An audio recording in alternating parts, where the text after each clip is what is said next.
तो दोस्तों, free online पढ़ाई में आपका स्वागत है। इस वीडियो में हम करने वाले हैं वर्कशीट 2020-21 माह मार्च हिंदी माध्यम विषय विज्ञान कक्षा 7वीं की वर्कशीट। चलिए, इसमें आपसे जो प्रश्न पूछे गए थे उन सभी प्रश्नों का हल देखेंगे। साथ ही यदि आप चैनल पर नए हैं तो चैनल को सब्सक्राइब करें तथा बेल आइकन को प्रेस कीजिए ताकि कोई भी वीडियो की नोटिफिकेशन आप तक पहुंच सके जल्दी से जल्दी। यदि आपने हमारी पहले की वीडियोस कक्षा 7वीं की सभी विषयों की नहीं देखी हैं तो वीडियो की डिस्क्रिप्शन में लिंक दी हुई है, वहां से जाकर आप इन वीडियो को देख लीजिए। तो देखते हैं इसका पहला प्रश्न। तो देखते हैं खंड आ, प्रश्न क्रमांक 1। बूझो साइकिल चलाना सीख रहा था, तभी साइकिल अनियंत्रित हो जाने के कारण वह गिर पड़ा और उसे घुटने में चोट लग गई। चोट वाले स्थान से रक्त बहने लगा। कुछ समय बाद उसने देखा कि रक्त बहना रुक गया और चोट वाले स्थान पर गहरे लाल रंग का एक थक्का जम गया। बूझो यह देखकर आश्चर्यचकित है। बूझो के कुछ प्रश्नों के उत्तर दीजिए। चलिए, बूझो के प्रश्नों के कुछ उत्तर इस प्रकार हैं। उसका पहला प्रश्न है बूझो का, रक्त का बहना रुक गया, इसका क्या कारण हो सकता है? तो इसका आंसर है रक्त का थक्का जम गया। नंबर दूसरा, रक्त का लाल रंग क्यों होता है? तो इसका आंसर है हीमोग्लोबिन की उपस्थिति के कारण ही रक्त का रंग लाल होता है। देखते हैं अगला प्रश्न। अगला प्रश्न है प्रश्न 3। रक्त में पाई जाने वाली कोशिकाओं के नाम लिखिए। तो इसका आंसर है लाल रक्त कोशिकाएं, श्वेत रक्त कोशिकाएं, इसके प्लाज्मा, इसी को कहते हैं प्लेज्मा। नंबर चौथा, कौन सी रक्त वाहिका रक्त का थक्का जमाने में सहायक है? तो इसका आंसर है रक्त प्लेटलेट्स। देखते हैं अगला प्रश्न। इसका अगला प्रश्न है विद्युत सेल विद्युत बल्ब स्विच ऑन की स्थिति में, स्विच ऑफ स्थिति में बैटरी संयोजित तार। उपरोक्त चित्र में विद्युत परिपथ के कुछ अवयवों के प्रतीक दिए गए हैं। प्रतीकों की सहायता से बंद विद्युत परिपथ तथा खुला विद्युत परिपथ का आरेख खींचिए। साथ ही आरेख में यह प्रदर्शित कीजिए कि किस परिस्थिति में विद्युत बल्ब दीप्त होगा। इसका आंसर देखते हैं। इसके आंसर में सबसे पहले हम बनाएंगे बंद विद्युत परिपथ आरेख। तो यहाँ पर स्विच ऑन, यहाँ विद्युत सेल, यदि स्विच ऑन होता है तो यहाँ पर बल्ब जलता है। तो इस प्रकार आपको ये चित्र अपनी वर्कशीट में बना लेना है। देखते हैं खुला विद्युत परिपथ आरेख। खुला विद्युत परिपथ में स्विच ऑफ है, इसीलिए बल्ब नहीं जल रहा है। इस प्रकार आपको दोनों चित्र बना लेने हैं अपनी वर्कशीट में। देखते हैं अगला प्रश्न। अगला प्रश्न है निम्न प्रश्नों के उत्तर दीजिए। प्रश्न क्रमांक 3 का पहला, अवतल तथा उत्तल दर्पणों का एक एक उपयोग लिखिए। इसका आंसर है अवतल दर्पण का उपयोग आँख, कान, नाक, गले का निरीक्षण में प्रयोग किया जाता है। नंबर दूसरा, उत्तल के उपयोग, उत्तल दर्पण का प्रयोग पार्श्व दर्पण के स्वरूप में किया जाता है या रूप में किया जाता है। इस प्रकार आपको यह आंसर लिख लेना है अपनी वर्कशीट में। देखते हैं अगला प्रश्न। अगला है तीसरे का दूसरा का होता है का, तो चाल, दूरी तथा समय के बीच संबंध लिखिए। इसका जो संबंध है चाल बराबर दूरी बटे समय। देखते हैं अगला प्रश्न। अगला है खा नंबर का, यदि आप अपने घर की दीवार के सामने खड़े हैं तो प्रतिबिंब बनेगा क्या? इसका आंसर है प्रकाश की उपस्थिति में दीवार में प्रतिबिंब प्रतीत होगा।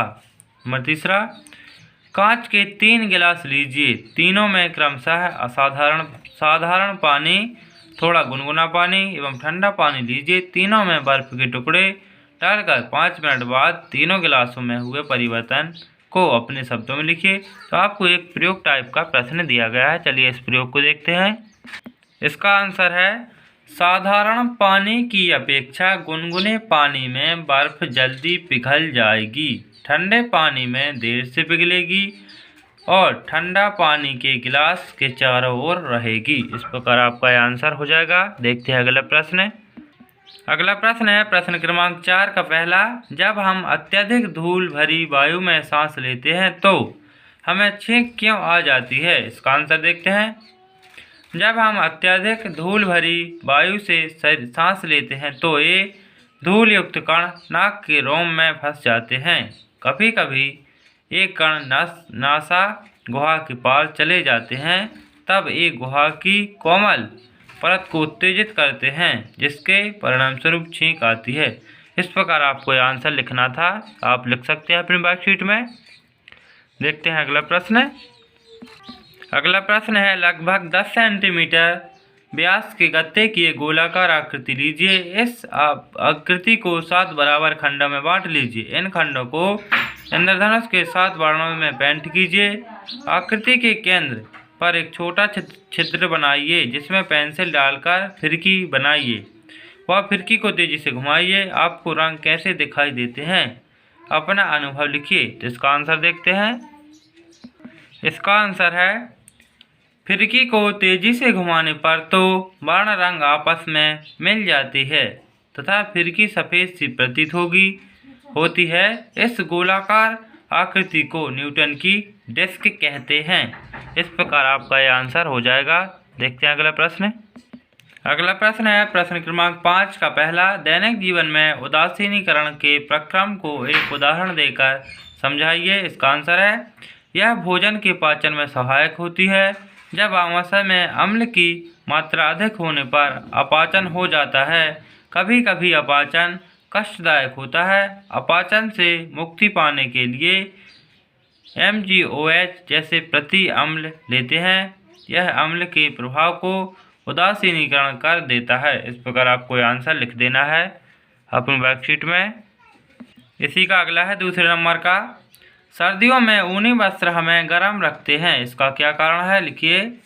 इसका आंसर है, ऊन ऊष्मारोधी होती है। इसके अतिरिक्त ऊन के रेशों के बीच वायु फंसी रहती है। यह वायु हमारे शरीर की ऊष्मा को ठंडे परिवर्तन की ओर विकसित होने से रोकती है। हमें उष्णता का अनुभव होता है। इस प्रकार आपका यह आंसर था।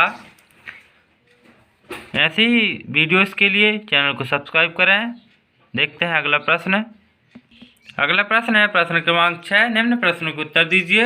नंबर पहला, दर्पण के सामने खड़े होकर अपना प्रतिबिंब देखें और निम्न बिंदुओं के आधार पर वस्तु स्वयं और प्रतिबिंब की तुलना कीजिए। इसका पहला है, आकार के आधार पर, दर्पण से दूरी के आधार पर, दाएं बाएं हाथों की स्थिति के आधार पर। देखते हैं इसका उत्तर। इसका आंसर है ए नंबर का, आकार के आधार पर समान आकार ही होता है। नंबर दूसरा, दर्पण से दूरी के आधार पर, प्रतिबिंब दर्पण से उसके पीछे उतनी ही दूरी पर होता है जितना कि दर्पण बिंब की दूरी।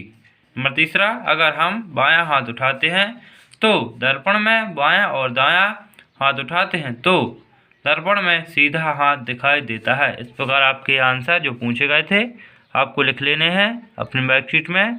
अगला प्रश्न देखते हैं। अगला है, एक कागज पर अंग्रेजी वर्णमाला के ए से जेड बड़े अक्षर मतलब कैपिटल लेटर तक सभी वर्णों को लिखिए व दर्पण के सामने ले जाने पर वर्णों में क्या परिवर्तन हुआ, लिखिए। इसका आंसर देखते हैं। तो जब आप इन वर्णों को लिखेंगे और दर्पण के सामने ले जाएंगे तो आपको ए वर्ड कुछ इस प्रकार दिखाई देंगे, जैसे ए इस प्रकार दिखाई देगा, जी इस प्रकार दिखाई देगा। इसी प्रकार आपको सारे लेटर कुछ उल्टे इस प्रकार दिखाई देंगे, तो आपको ये लिख लेने हैं। देखते हैं अगला प्रश्न। आगे आपको दिया गया है एक प्रोजेक्ट कार्य, यह करना जरूरी होता है। देखते हैं इसे। इसका है प्रश्न क्रमांक 7, अपने माता पिता या अभिभावकों की सहायता से जल के बारे में जानकारी एकत्रित करना। इसका पहला प्रश्न है, विश्व जल दिवस कब मनाया जाता है? तो इसका आंसर है, प्रतिवर्ष 22 मार्च को विश्व जल दिवस मनाया जाता है। नंबर दूसरा, जल चक्र के सम्मिलित प्रक्रमों को चित्र द्वारा प्रदर्शित कीजिए। इसका चित्र देखते हैं। आपको अपनी वर्कशीट में इस प्रकार का चित्र बना लेना है। यहाँ पर बादल बाष्पोत्सर्जन हो रहा है, यहाँ संघनन हो रहा है, यहाँ बाष्प बन रही है। यहाँ पर ये भौमजल मतलब भूमि में के जल नीचे है। यहाँ वर्षा भूमि में जल का रिसाव, यहाँ कुछ पौधे लगे हैं, यहाँ से पानी गिर रहा है। इस प्रकार आपको चित्र बना लेना है। वीडियो को रोक करके चित्र को बना लीजिए, बहुत ही आसानी से बना सकते हैं। देखते हैं अगला प्रश्न। अगला प्रश्न है, क्या हम भूमि से निरंतर जल निकाल सकते हैं? ऐसा करने पर में भौम जल स्तर पर क्या प्रभाव पड़ेगा? इसका आंसर देखेंगे। इसका आंसर इस प्रकार है, वर्षा जल अन्य स्रोतों से जैसे नदियों और तालाबों में रिक्त स्थानों और दरारों में भर जाता है। अतः इस प्रक्रम द्वारा उपयोग किया जा चुके भौम जल की पुनः पूर्ति होती है। इस प्रकार आपको ये आंसर लिख देना है। आपको कक्षा 7वीं की जो विज्ञान की वर्कशीट थी मैंने वो सभी हल करके बताई है। यदि आपको वीडियो पसंद आया हो तो वीडियो को लाइक करें तथा चैनल को सब्सक्राइब करें तथा इस वीडियो को अपने सभी दोस्तों में शेयर करें। इसी तरह की वीडियोस के लिए चैनल